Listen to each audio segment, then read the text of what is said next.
Раководителката на библиотеките Мери Кейс од својата канцеларија на Универзитетот на Илиноис во Чикаго има поглед на местото за кое се надева дека ќе биде идната председателска библиотека на Обама. Таа смета дека локацијата во близина на центарот во Чикаго е атрактивна за институцијата, но издвојува и друга причина.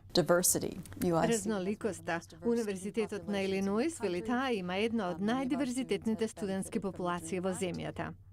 Таа верува дека проектот би чинал околу $500 милиони. Главниот конкурент од истата сојузна држава има поголема лична поврзаност со Обама. Неколку негови пријатели и поранешни советници работат на Универзитетот на Чикаго, на јужната страна.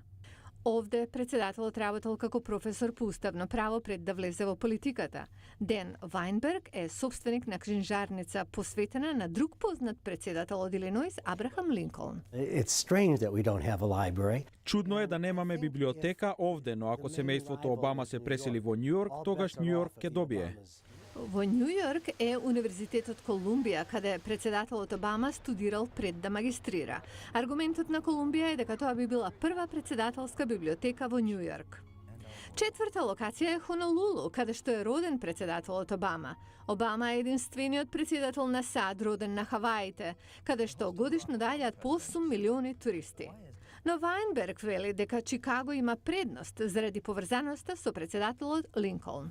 Обама е кулминација на ветувањето на Линколн за еманципација. Конечната одлука ќе донесе председателот, но ако не го избере Чикаго, за градот не е се изгубено.